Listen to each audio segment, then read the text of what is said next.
సర్వమునేలే మహారాజా.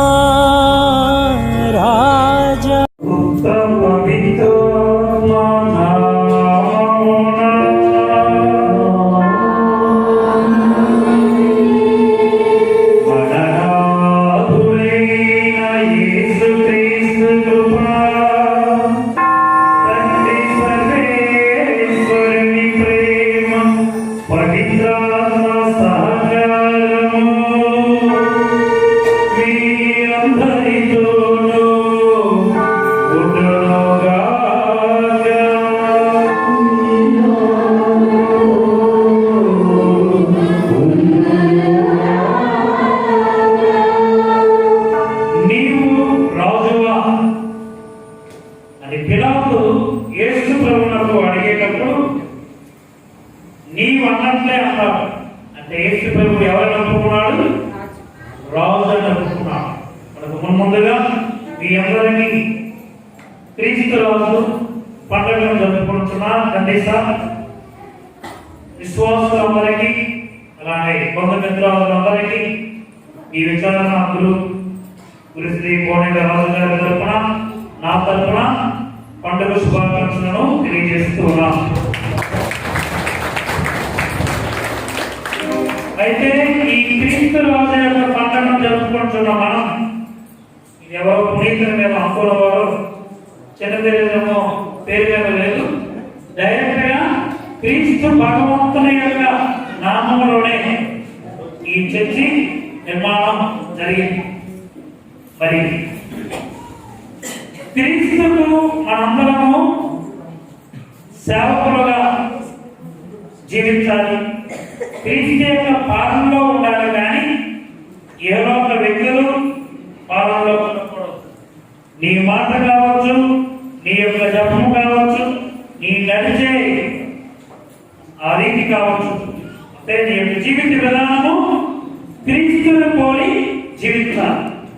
అంతేగాని ఈ లోకంలో మన స్వలాభాల కోసం మనం జీవించకూడదు. మరి ప్రత్యేకంగా యేసు ప్రభు పుట్టేటప్పుడు ఎంతమంది రాజులు వచ్చి అతను ఆరాధించారు చూస్తారా? అప్పటి నుంచే ఆ యేసు ప్రభుకి రాజు అనే పేరు. యూదుల రాజుగా జన్మించిన శిశువు ఎక్కడ? మేము నక్షత్రం చూసి ఆయన జన్మాన్ని తెలుసుకొని ఆయనను చూడవచ్చు. హల్లెలూయా. నీవు అవునన్నా కాదన్నా, నేను అంగీకరించకపోయినా అంగీకరించిన ముమ్మాటికి క్రీస్తు రాజు రాజు రారాజు.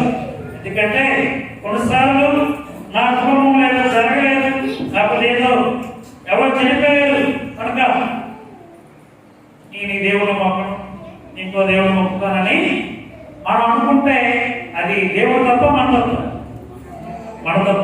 గుర్తుపెట్టుకుని నిన్న నేడు నిరంతరం యేసు ప్రభు రాజునికే రాజు, మరి ఆరాధనకు స్తుతులకు పాత్రుడు. మరి స్తుతులకు పాత్రుడు యేసు ప్రభుని ఏదో పునీతులలో అంతర్వాదంలో మంగళవారం పూజ కాబట్టి ఆ రోజు ముందు సరిపోతుంది కాదు. యేసు ప్రభుకి నిత్యము కూడా అతడు రాజ్యపాలన చేస్తూ ఉన్నాడు. ప్రతి ఒక్క కుటుంబం ఈ యొక్క విచారణలోను ఈ ప్రపంచంలోను మరి ముఖ్యంగా క్రీస్తు రాజు దేవాలయం అని పేరు పెట్టుకోవడం వల్ల పేరుకు తగ్గట్టుగా మనము జీవించాలి. మరి అలెగ్జాండర్ అనే ఒక వ్యక్తి, మీకు అందరికీ తెలుసు, చక్రవర్తి. అతను యుద్ధంకి సిద్ధపడుతున్నారు. మరి ఒక వ్యక్తి గణపట్ల ఆయన తుపాకీ పట్టుకొని ఏం చేస్తున్నాడు? ఉడుకుపోతూ ఉన్నాడు. అప్పుడు వెతి కొడుకుతున్నాం అంటే నాకు భయం వేస్తుంది అని అంటాడు. ఇంతకీ నీ పేరు ఏంటంటే నా పేరు అలెగ్జాండర్ అంటాడు. నీకు సిగ్గులేదు? నా పేరుని పెట్టుకొని నా పేరు అలెగ్జాండర్. అలెగ్జాండర్ మీరు తెలుసు కదా, ఎన్నో యుద్ధాలు చేశాడు. ఈ దేశాన్ని ఈ ప్రపంచాన్ని కూడా అనేక దేశాలను నాకు ఓడించాడు చక్రవర్తి. మరి నా పేరు పెట్టుకొని నీవు యుద్ధానికి వెళ్ళడానికి పిరికిపాతగా ఉన్నావు. నీ పేరైనా మార్చుకో, లేకపోతే నీ తీరైనా మార్చుకని చెప్పాడు. మరి అలెగ్జాండర్ అక్కడి నుంచి ఆయన చెప్పినటువంటి ఆ వాక్యాన్ని ఆయన సైనికుడు మరి ఆలకించి తన తీరును మార్చుకున్నాడు. మరి మంచి యుద్ధములో మరి విజయాన్ని సాధించుకున్నాడు. కనుక అయితే ఇప్పుడు మనందరం తండ్రిలో ఉన్నటువంటి మీరు క్రీస్తు రాజు పేరు తీసేద్దామా నాకు ఉంచుదామంటే మనం ఏం చేయాలి? ఆ విధముగా జీవించాలి. పేరు గొప్ప ఊరు చెప్పినట్టు అనుకున్నా చిన్న చిన్న సమస్యలు వచ్చేటప్పుడు, కష్టాలు వచ్చేటప్పుడు దేవుడే కష్టాలు. యేసు ప్రభువుకే చాలా స్వాగతం వచ్చాయి.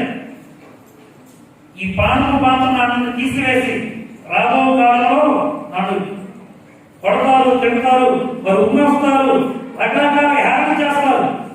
అయినప్పటికీ నా చిత్తము కాదు నీ చిత్తమే నెరవేరినగా కానీ ఇదిగో యూదుల రాజు అని చెప్పి అనేటప్పుడు అంతా అవగాహన చేశారు.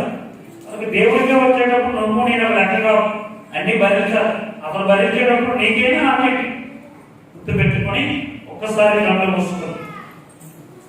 ఇప్పటి వరకు నేను అనేక సమస్యలతో, అనేక అనారోగ్యాలతో, బాధలతో ఉండేటప్పుడు దేవుడు నీకు నాకు తోడుగా ఉన్నాను. భయపడకు బిడ్డ, నేను నీకు తోడుగా ఉంటాను. భారత చేత విసిగి చెంది అలసిపోయి ఈ కరోనా భయాలతో ఉన్నటువంటి మీరందరూ నా యొక్క రాజ్యానికి చెందిన వారు.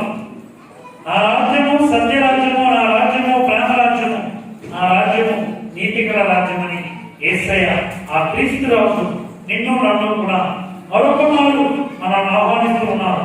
మన పాపాలను ఒప్పుకొని ఈరోజు మన వాగ్దానం చిన్న చిన్న సమస్యలు వచ్చేటప్పుడు, ఇబ్బందులు వచ్చేటప్పుడు ప్రభువే నాకు కాపరి, ఏ గొడుగు కూడా లేదని మనందరము కూడా అలనాడు దావీదు మహారాజు ఏ విధంగానైతే కీర్తన 23లో ప్రార్థన చేశాడో మనందరము కూడా ఆ క్రీస్తు రాజుని సేవకులుగా ఉంటామని, చీటికి మాటికి లేపుకొని మన సొంత లాభం కోసం రకరకాలుగా ప్రవర్తించుకున్నా పౌలు గారు చెప్తున్నట్లు జీవిస్తున్నది నేను కాదు, నాలో క్రీస్తు జీవిస్తున్నాడు. కనుక నేను ఎప్పుడు బలహీనంగా ఉన్నానో అప్పుడే బలవంతుడు. కనుక మనం బలహీనంగా ఉన్న మన రాజు బలవంతుడైన రాజు, ప్రేమించే రాజు, చివాట్లు పెట్టినా సరే సులభముగా పాపపడే రాజు కాదు.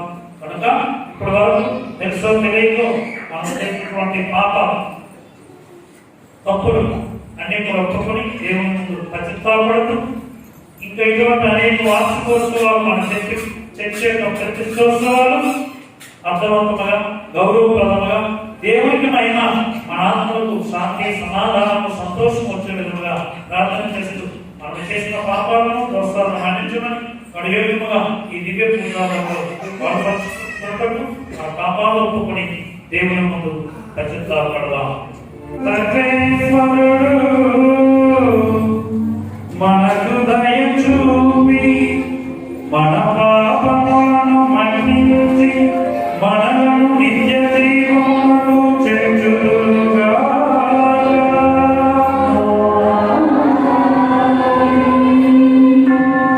ప్రభువా దయ చూపండి, క్రీస్తువా దయ చూపండి, ప్రభువా దయ చూపండి.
సంతోషపెట్టుదురు.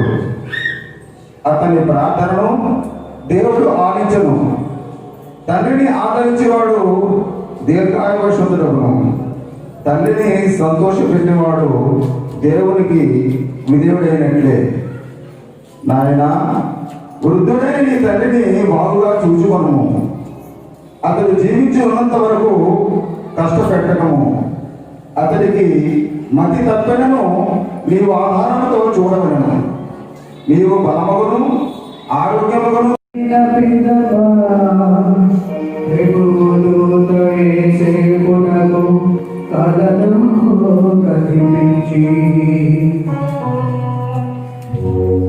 శిశువుడు చంపబోటకు హేరోదు వెదకబోచున్నాడు. కావున నీవు లేచి బిడ్డను తీసుకొని బిడ్డను తల్లిని తీసుకొని ఐగుప్తులకు పారిపోయి 7 చెట్టు వరకు అజగలే ఆదేశించెను. అంతటా యేసేపు లేచి ఆ బిడ్డను తల్లిని తీసుకొని ఆ రాత్రియందు ఐగుప్తులకు వెళ్ళి హేరోదు మరణించినంత వరకు అజగలే ఐగుప్తుకెళ్ళి నా కుమారుని పిలిచెదనే అని ప్రవక్త ద్వారా ప్రభువు పలికిన ప్రవచనములు నెరవేరవలెను.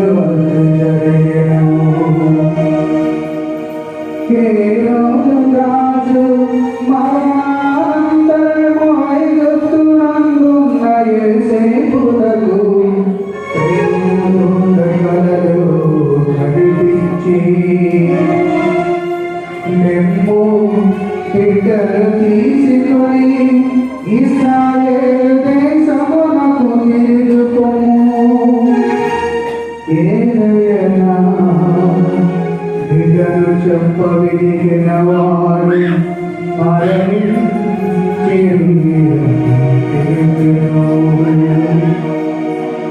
యేసేపు లేచి ఆ బిడ్డను తల్లిని తీసుకొని ఇశ్రాయేలు దేశమునకు తిరిగిపోయెను.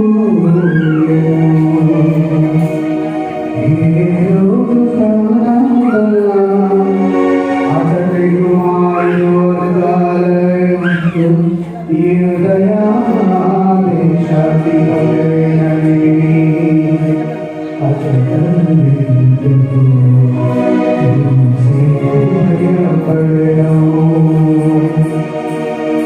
కలలు నిశ్చయింపబడిన ప్రకారము యేసేపు గలిలయ సీమకు పోయి నజరేతు నగరమున నివాసముకొనెను. అతడు నజరేయుడనబడును. అతడు నజరేయుడనబడును అని ప్రవక్తల ప్రవచనము నెరవేరుటకు జరిగెను.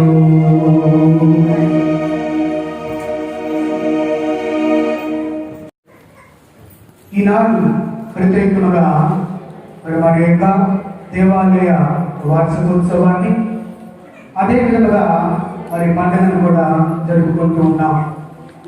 ఈ తరుణంలో మరి మీ అందరితో నేను ఏం మాట్లాడితే బాగుంటుంది, మీ అందరితో కలిసి నేను ఏ ఒక దేవుని మాటలు ధ్యానిస్తే బాగుంటుంది అని అనుకున్నప్పుడు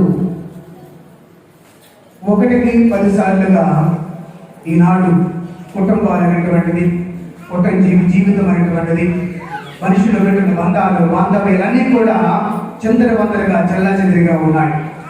మరి వాటి కోసమై ఈనాడు ప్రత్యేకముగా ధ్యానించుకోవడానికై మనందరం కూడా సిద్ధపడుతూ ఉన్నాం. మరి ఈ తరుణంలో మొట్టమొదటిగా దేవుడు ఈ యొక్క లోకాన్ని ఎలా ప్రేమించాడు? మరి వారి దేవుడైనటువంటి ఆయనలో ప్రేమ ఉన్నదా? ఆయన లేనటువంటి దాన్ని మనుషులుగా మనకే విధంగా ఇస్తూ ఉన్నాడు. మన దగ్గర ఉంటే మనం ఇతరులకు ఇవ్వగలమా తప్ప మన దగ్గర లేని దానిని ఇతరులకు మనము ఇవ్వలేము. మరి ఈ యొక్క ప్రేమ అనేటువంటిది మొట్టమొదటిగా మనం చూసినట్లుగానైతే తండ్రి, కుమార, పరిశుద్ధాత్మ అనేటువంటిది ముగ్గురు వ్యక్తులు కూడా కలిసి వారి యొక్క ప్రేమను ఒకరి మీద ఒకరు చూపించుకుంటూ ఉన్నారు. తండ్రి అనేటువంటి సర్వేశ్వరుడు తన కుమారుడైనటువంటి యేసుక్రీస్తు మీద ఆయన ప్రేమని చూపిస్తూ ఉన్నాడు. ఆ కుమారుడైనటువంటి సర్వేశ్వరుడికి, ఆ తండ్రిని సర్వేశ్వరుడికి కలిపి వారి యొక్క ప్రేమను ఈ రెండింటిని కూడా క్రమపరుస్తూ ఆ తండ్రిలో ఉన్నటువంటి ప్రేమని, కుమారుడైనటువంటి ప్రేమని రెండింటిని కలిసి ఆ యొక్క బంధాన్ని ఏర్పాటు చేస్తూ ఉన్నారు పరిశుద్ధాత్మైనటువంటి సర్వేశ్వరుడు. ప్రియమైనటువంటి సహోదరి సహోదరులారా, ఈ తండ్రి కుమారుడైనటువంటి బంధాన్ని, ఆ యొక్క ప్రేమను, ఆ యొక్క కుటుంబాన్ని, వారి యొక్క జీవితాన్ని ఈ లోకంలో వారి దగ్గరే ఉంచుకుంటే బాగోదు. ఆ యొక్క ప్రేమని ఎవరితోనైనా సరే పంచుకోవాలి. ఆ యొక్క ప్రేమని ఎవరికైనా సరే వ్యక్తం చేయాలి. అప్పుడు నేను ఎంతగా ప్రేమిస్తున్నాను, అప్పుడు నేను ఎంతగా వారిని ఆదరిస్తున్నాను, ఆ ప్రేమను ఎంతగా నెలకొని ఉన్నాము అనేటువంటి ఆ విధానము అందరికీ కూడా తెలియాలి అని చెప్పి తండ్రి సర్వేశ్వరుడు ఆలోచన చేస్తూ ఉన్నాడు. ఆ ప్రేమని ఆయన చెట్లతో చెప్పాలనుకుంటే చెట్లు తిరిగి ఆయన ప్రేమను వ్యక్తపరచలేవు. జంతువులతో చెప్పాలనుకుంటే ఆయన ప్రేమని అవి వ్యక్తపరచలేవు. మరి అనేకమైనటువంటి సరీసృపాల కోసం, వాటి కోసం చెప్పాలంటే వాటితో చెప్పాలనుకుంటే అది కూడా ఆ యొక్క ప్రేమని వ్యక్తపరచలేవు. అందుకని ఆ యొక్క దేవుడు ఏం చేశాడంటే సాక్షాత్తు తన యొక్క దివ్య కుమారుడైనటువంటి, తనతో పాటుగా వాసన చేస్తున్నటువంటి ఏకైక కుమారుడైనటువంటి యేసయ్యను ఈ లోకానికి పంపడానికై తండ్రిని సర్వేశ్వరుడు ఇష్టపడ్డాడు. ఆయన ఈ లోకానికి పంపించాడు. Praise the Lord. Hallelujah, hallelujah, hallelujah, hallelujah. మరి మనం అందరం కూడా దేవుడి ప్రేమలో ఉండాలంటే మొట్టమొదటిగా ఆయన దేవుడు ఆ ప్రేమలో ఉండాలి. ఆ ప్రేమలో వారు జీవించాలి. ఆ ప్రేమలో వారు నెలకొని ఉండాలి. అప్పుడు మాత్రమే ఆ యొక్క ప్రేమని అందరికీ కూడా తెలియజేసే విధముగా ఉంటుంది. ఆ యొక్క ప్రేమ మనందరం కూడా చూస్తూ ఉన్నాం. తండ్రి, కుమారుడు, పరిశుద్ధాత్మ ఈ ముగ్గురు కూడా కలిసి ఉన్నటువంటి బంధం, పవిత్రమైనటువంటి బంధం, పవిత్రమైనటువంటి కుటుంబం, పవిత్రమైనటువంటి ప్రేమకు నిలయమైనటువంటి ఆ కుటుంబము ఈనాడు మనుషుల మధ్యన మనుషులతో పాటుగా పంచుకోవడానికై ఆ యొక్క ప్రేమను, ఆ యొక్క బంధాన్ని, ఆ యొక్క రక్తాన్ని, ఆ యొక్క సామర్థ్యము అందరినీ కూడా కలిసి మానవులందరితో కూడా కలిసి ఉండడానికై ఆ యొక్క ప్రేమను మనుషులు ఇస్తూ ఉన్నాడు. అందుకే తన ఏకైక కుమారుడైన యేసయ్యను ఈ లోకములోనికి పంపించాడు. ఆ యొక్క ప్రేమ యేసయ్య ద్వారా మనకందరికీ కూడా ఆయన ఇస్తూ ఉన్నాడు. ప్రేమైనటువంటి సహోదరి సహోదరులారా, యేసయ్య ఈ లోకములో తల్లి యొక్క ప్రేమను ఆయన మనసారా తల్లి తీర కూడా ఆయన చూశాడు. ఆయన తల్లి ఏ విధంగా ప్రేమిస్తుందో ఆ తల్లి కొన్నటువంటి ప్రేమని యేసుక్రీస్తు తల్లి తీర కూడా అనుభవించాడు. ఆ అనుభవించినటువంటి ప్రేమ ఎంత మాధుర్యం ఉంటుందో, ఆ అనుభవించినటువంటి ప్రేమ ఎంత బంగారంతో ఉంటుందో అనేటువంటి దాన్ని యేసుక్రీస్తు తాను అనుభవించి ఆ యొక్క ప్రేమను మనుషులు ఖండిస్తూ ఉన్నాడు. యేసుక్రీస్తు చూసిన మొట్టమొదటి ప్రేమ ఎక్కడది? తండ్రి, కుమార, పరిశుద్ధాత్మైనటువంటి ప్రేమను ఆయన చూశాడు. రెండవదిగా మానవుడితో పాటుగా ఉంది. మానవుడి యొక్క ప్రేమ ఎలా ఉంటుందో, మానవుడు తన ప్రేమ ఏ విధంగా ఇవ్వాలో, మనుషులు ఏ విధంగా ప్రేమించుకోవాలో, మేము ఎలాగైతే ప్రేమించుకున్నామో ఆ ప్రేమను మనుషులు కూడా కలిగి ఉండాలి, మానవుడు కూడా కలిగి ఉండాలి. నేను నా తల్లిదండ్రులు గౌరవించిన ప్రకారంగా మీరందరూ కూడా గౌరవించాలి. నా తల్లిదండ్రులు ప్రేమించిన ప్రకారంగా మీ తల్లి కూడా మిమ్మల్ని ప్రేమించాలి. నా తల్లిదండ్రులను ఆదరించి పెంచిన ప్రకారంగా మీ యొక్క బిడ్డలు కూడా మీరు పెంచుకోవాలి అని చెప్పి ఇలాంటి రెండవ రకమైనటువంటి ప్రేమ, రెండవ రకమైనటువంటి బంధం, రెండవ రకమైన కుటుంబమే ఈ మానవ చెప్పుకున్నటువంటి ఆ త్రిత్వమైనటువంటి కుటుంబం. మొదటిది, రెండవది యేసు మరియు యోసేపు అనేటువంటి కుటుంబము. ఆ కుటుంబంలో ఉన్నటువంటి ప్రేమని మానవులు మనందరికీ కూడా వాళ్ళు పంచిపెడుతూ ఉన్నారు. ప్రేమైనటువంటి సహోదరి సహోదరులారా, ఈ ప్రేమైనటువంటి బంధము అంత గట్టిది. ఆ యొక్క ప్రేమను ఏ ఒక్కరు కూడా తీసివేయలేదు. మరి మొదటిగా మనం చూసినట్లయితే యోసేపు మరియమ్మ గారి గర్భం ధరించాలని ఆయనకి తెలిసి ఆయన ఏమనుకుంటున్నాడంటే, నేను మరియమ్మ గారి దగ్గరికి నేను వెళ్ళలేదు, నేను ఆమె శారీరకంగా నేను కలవలేదు, కానీ ఈ బిడ్డ ఎక్కడి నుంచి, ఈ గర్భం ఎక్కడి నుంచి అని తనలో తానుగా ఆయన సందేహిస్తున్నాడు తప్ప ఆయన మరియమ్మ గారిని అనుమానించలేదు. ఆలోచన చేస్తూ ఉన్నాడు. ఆలోచన చేసి ఆయన ఆలోచన ఇంకా జరుగుతూ ఉన్నదో లేదో మానవునిగా నమ్మకూడదు.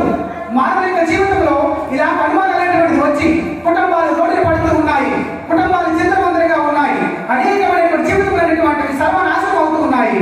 కాబట్టి మానవ జీవితానికి మీ జీవితానికి, మానవ యొక్క ఆలోచనకి మీ ఆలోచనకి వ్యత్యాసమైనటువంటి ఉండాలి అని చెప్పి దేవుని యొక్క దూత అతని కలలో కనిపించి అంటున్నది, యోసేపు నువ్వు అనుకున్నట్టుగా మరియమ్మ ఏ అక్రమమైన సంబంధంతో కాదు, వేరే మనిషి యొక్క సంబంధంతో కాదు, సాక్షాత్తు రక్షితుడైనటువంటి దేవుని యొక్క పరిశుద్ధ ఆత్మ ఆమె పైన వేయి చేసి వచ్చి ఆ ఆత్మమైనటువంటిది మరియమ్మకు గర్భము దాల్చే విధముగా, ఆ ఆత్మమైనటువంటిది మరి యొక్క గర్భంలో ఒక బిడ్డమైనటువంటిది ఏర్పడే విధముగా, ఒక రూపమైనటువంటిది సంతరించుకునే విధముగా, రూపదిద్దుకునే విధముగా చేస్తున్నదే తప్ప మనిషి మాత్రం కాదు.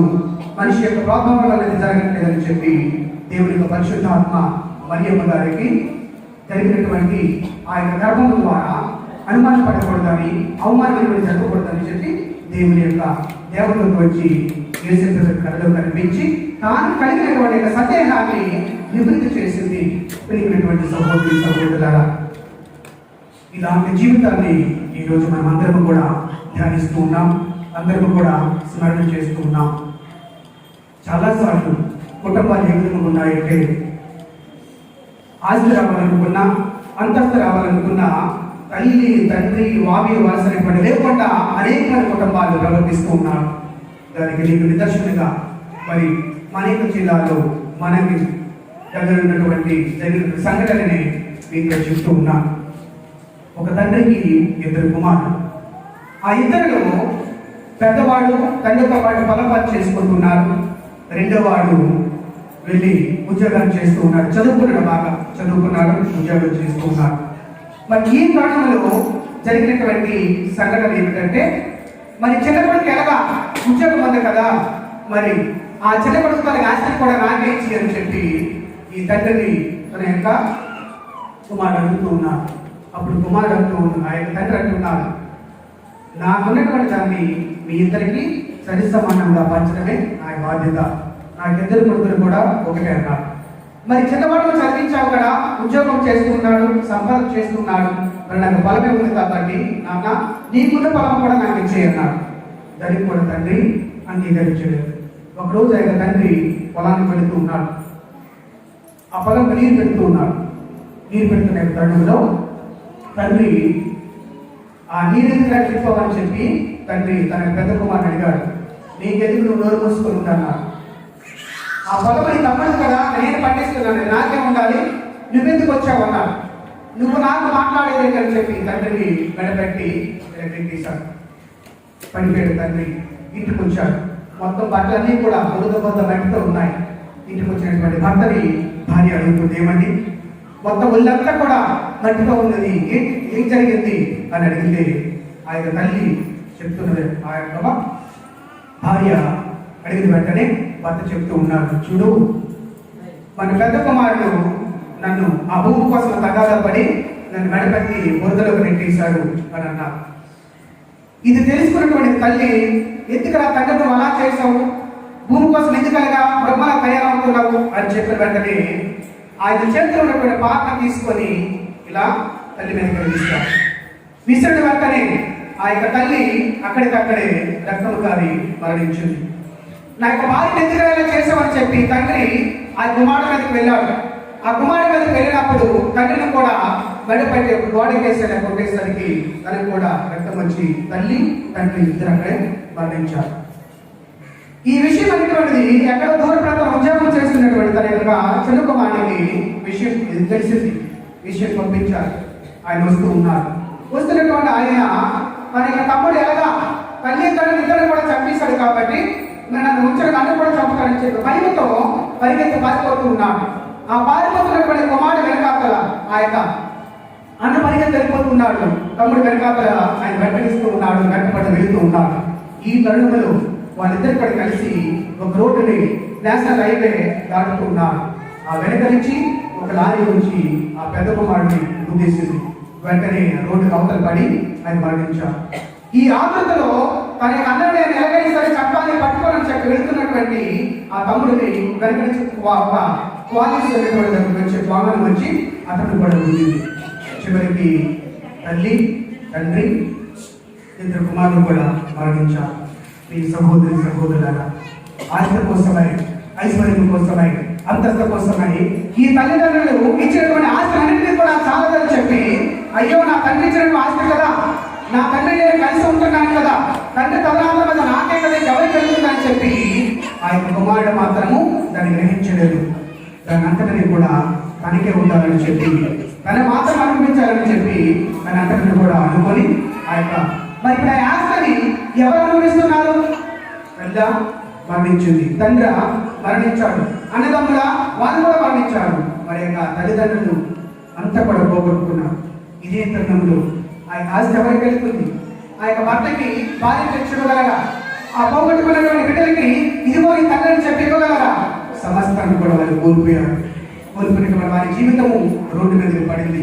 తల్లి లేక, తండ్రి లేక ఉన్నటువంటి ఆ కుమారుడు, ఆ కుమారుడు కూడా సమస్తం కోల్పోయినటువంటి వారు మరి ఇదే విధంగా ఆయన బిడ్డలు దానికి తండ్రిని కోల్పోయారు. తల్లి మాత్రమే ఉంటుంది. మరి వారికి జీవితంలో ఎవరు అవసరమైనటువంటి తీరుస్తారు? ఆ యొక్క లోపాన్ని ఎవరు భర్తీ చేస్తారు? ప్రియమైనటువంటి సహోదరి సహోదరులారా, అందుకనే మరి పరిశుద్ధ గ్రంథంలో మనము చూసే జ్ఞాన గ్రంథంలో మనము ఆ యొక్క వాక్యాన్ని చూసాం. శ్రీరామపుత్రుడు యేసు జ్ఞాన గ్రంథము 3వ బిడ్డలారా, మీ తండ్రికైనా నా పలుకు లాలిత్యము నేను చెప్పినట్లు చేసినచో మీకు భద్రత కలుగును. ప్రతి ఒక్క తండ్రి కూడా వారికి బిడ్డలకి భద్రత కలగాలని, బాగుండాలని, భవిష్యత్తు కలిగి ఉండాలని అన్ని కూడా సమకూర్చే విధంగానే ప్రతి ఒక్క తండ్రి కూడా ప్రయత్నం చేస్తూ ఉంటాడు. ఆ ప్రయత్నంలోనే బిడ్డలకు సమస్తాన్ని కూడా ఆయన ఇస్తూ ఉంటాడు. కానీ ఇక్కడ జరుగుతున్నటువంటి ఈ యొక్క తత్వం మనం చూసినట్లయితే ఇదంతా కూడా సమస్తాన్ని కూడా కోల్పోయినటువంటి పరిస్థితి అయ్యింది. మనటువంటి సహోదరి సహోదరులారా, రెండవ వాక్యం, ప్రభువు బిడ్డల కన్నా తండ్రిని తమ తల్లికి ప్రభువు తల్లికి హక్కును కలిగించను. మరి చాలా మంది అంటూ ఉంటారు, నా మీద అధికారం గమనించావు, నువ్వు ఎందుకు ఆధిపత్యాన్ని జయాలిస్తున్నావు, నీకు ఎవరి అంతా కూడా ఇచ్చావని చెప్పి చాలాసార్లు మనము అనుకుంటూ ఉంటాం.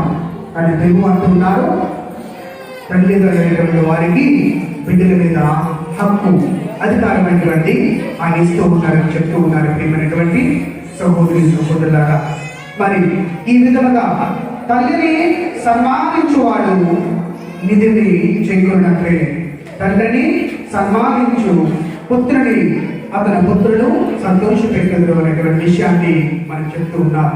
నిరంతరము కూడా ఆయన తల్లిదండ్రులైనటువంటి వారు వారి బిడ్డని సన్మానించబడి కాదు, అక్కడ గౌరవించడానికి జరుగుతూ ఉండాలి. ప్రతినిత్యం తల్లిదండ్రులు సన్మానిస్తారా? కాదు. గౌరవాన్ని బట్టి, మీరు ఇచ్చినటువంటి గౌరవాన్ని బట్టి ఆ యొక్క తల్లిదండ్రులకి సన్మానం అనేటువంటిది జరుగుతున్నది. ప్రియమైనటువంటి సహోదరి సహోదరులారా, మరి ఈ విధముగా అనేక మార్లు కుటుంబాలైనటువంటి జీవితాన్ని కోల్పోతూ ఉన్నారు. వారు ఉన్నటువంటి ఐకమత్యాన్ని కోల్పోతూ ఉన్నారు. వారు ఉన్నటువంటి యొక్క ప్రేమని కోల్పోతూ ఉన్నారు. ప్రియమైనటువంటి సహోదరి సహోదరులారా, మరి అదే విధముగా మన ఒకరిని కూడా తీసివేసి తెల్లటి వస్త్రము కాదు, మంచు వదిలినటువంటి విధము కాదు, వాటి జీవితంలో మార్చమని మేము వేడుకుంటున్నాం. మా పరిశుద్ధ తల్లి మరియు మాత కుటుంబాల రాజీ ప్రత్యేకమైన కుటుంబాల ప్రత్యేక కుటుంబంతో కూడా నేను తోడుగా ఉండమని, ప్రత్యేక కుటుంబాన్ని కూడా నేను దీవించమని, ఆడుగా ఏ విధంగా అయితే కలోకములో యేసయ్య నడిపించిన విధముగాను, యేసయ్యను ప్రేమించిన విధముగాను, యేసుతో తోడుగా ఉన్న విధముగాను, శిలువకు నడిపించిన ప్రేమ ప్రకారముగా మీలో ఉన్నటువంటి ప్రేమ ఈ లోకములో యేసయ్యకు దీవించిన ప్రకారముగా, ఈ లోకములో మీరు యేసయ్యను పెంచిన ప్రకారముగా మీ సన్మానంలో తాగి తగినటువంటి యేసయ్యను ఏ విధంగా అయితే దేవుని యొక్క ప్రేమలను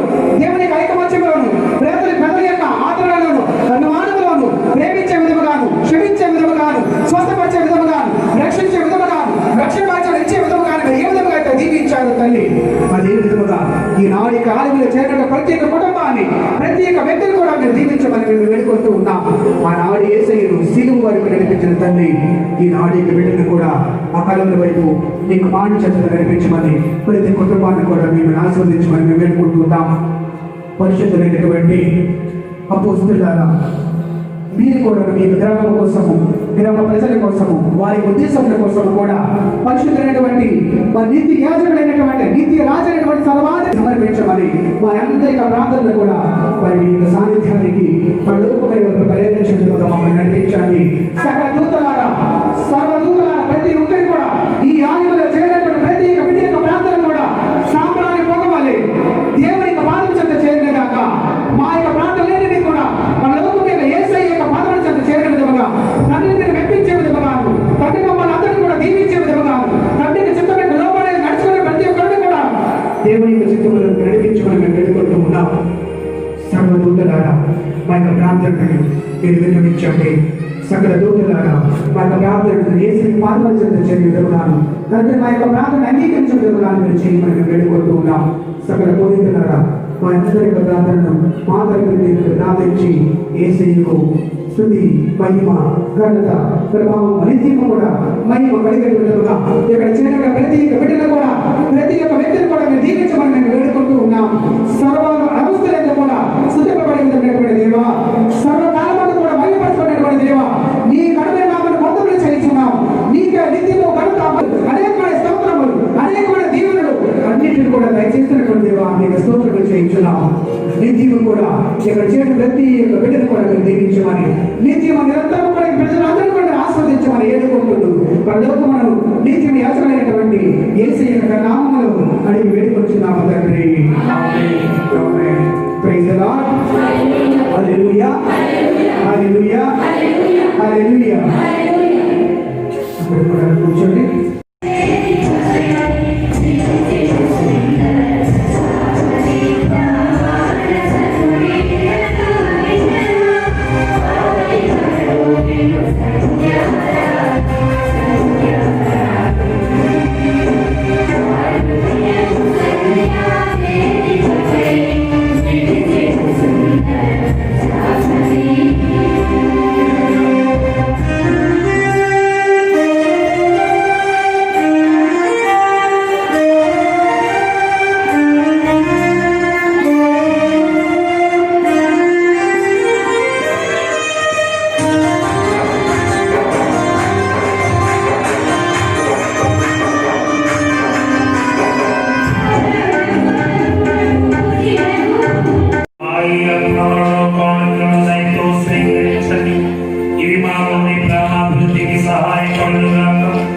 ఈ రోజు క్రీస్తు రాజు దేవాలయ ప్రతిష్టోత్సవము, క్రీస్తు జయంతి పండుగ ఈ కదిస గ్రామస్తులు జరుపుకొనుచుండగా వీరి కుటుంబాలలో వీరిని గొప్పగా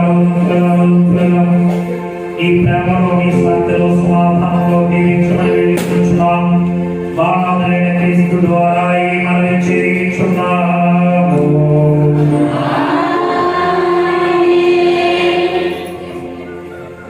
ఏలినవారు నీతో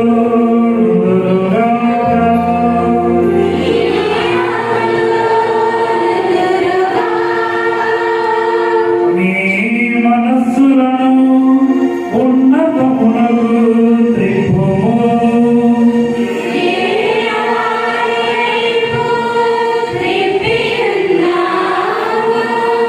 మన దేవుడైన ప్రభువునకు కృతజ్ఞత తెలుపుదాము.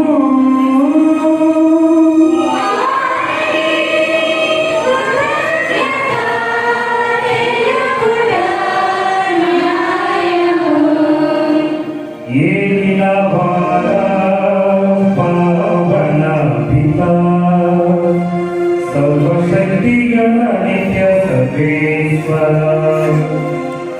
మా ఏలిన వారైన క్రీస్తు ద్వారా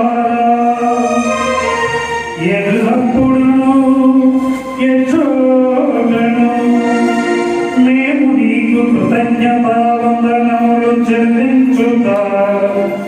యుద్ధము, న్యాయము, ధర్మము, రక్షణదాయకము.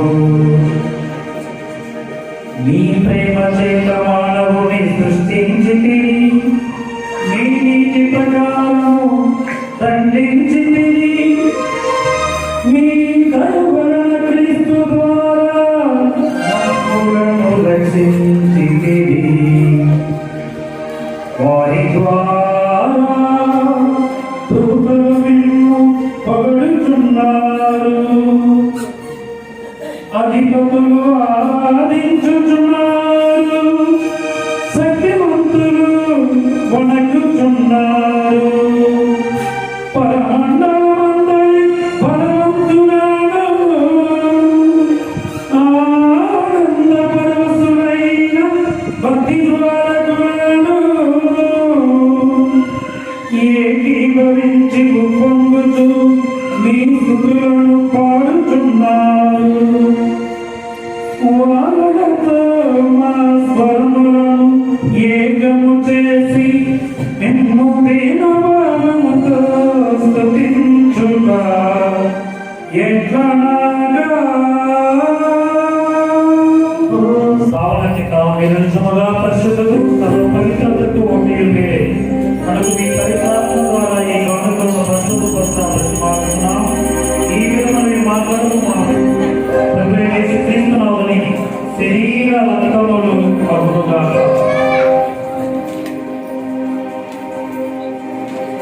వారు పాటుపడుటకు ఇష్టపూర్తిగా తమను అప్పగించుకొనినప్పుడు అప్పమునందుకొని మీకు కృతజ్ఞత వందనములు చెప్పి స్తుతించి కృంచి శిష్యులకిచ్చుచు ఇట్లనిరి, మీరందరూ దీనిని తీసుకొని భుజింపుడు. ఏలయనా ఇది మీ కొరకు అప్పగింపబడనున్న నా శరీరము.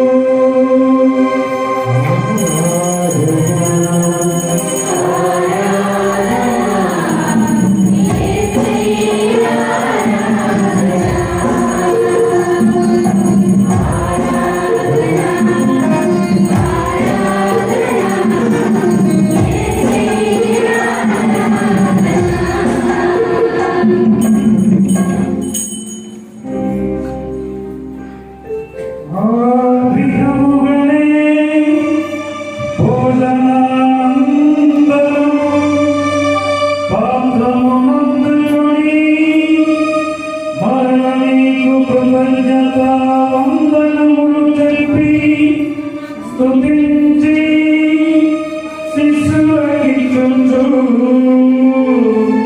ఇట్లనిరి, మీరందరూ దీనిని తీసుకొని పానము చేయుడు. ఏలయనా ఇది నూతన నిత్య నిబంధన యొక్క రక్తపు పాత్రము. ఇది మీ కొరకును అనేకుల కొరకును పాప పరిహారమునకై ధారవోయబడును. దీనిని నా జ్ఞాపకార్థము చేయుడు.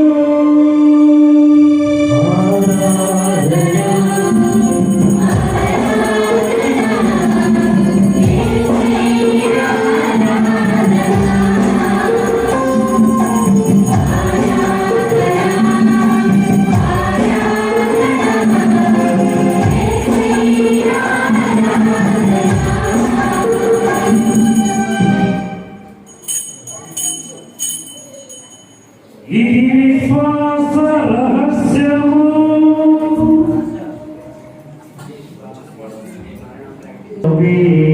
అప్పములు భుజించినప్పుడు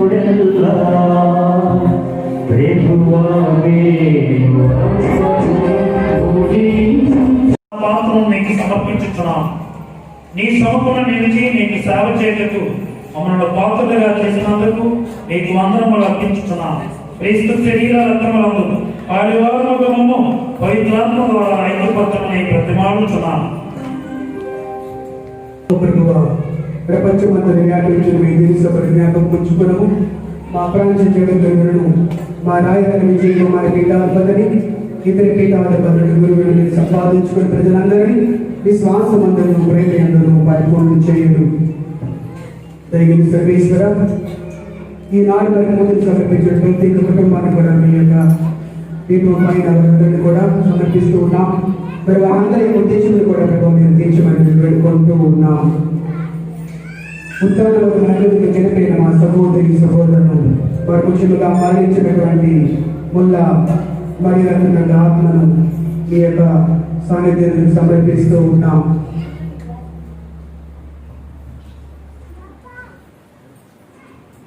ఆమె మీ యొక్క దివ్య ప్రకాశంలోకి చేర్చుకోవడం అందరిపై దయచూపి దేవుని ఖచ్చిత మీకు మహిమాలతోనూ ఆమె యొక్క భర్త యొక్క అపోస్తులతోనూ ఆది మీకు సేవ చేసిన పుణ్యాత్ములందరితోనూ మాకు నిత్య జీవుల భాగములు దయచేయను. అప్పుడు వారిని కలిసి మేము మీ కుమారుడు యేసుక్రీస్తు ద్వారా మేము స్తుతించి బయటపరచుదాము.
ఇదిగో లోకం యొక్క పాపములను పరిహరించు ప్రభు. ఈ గొర్రె పిల్ల మీదకు పిలువబడిన వారు ధన్యులు.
ప్రభువుల ప్రభువా రానయ్యున్న మహారాజా, రాజుల రాజా ప్రభువుల ప్రభువా రానయ్యున్న మహారాజా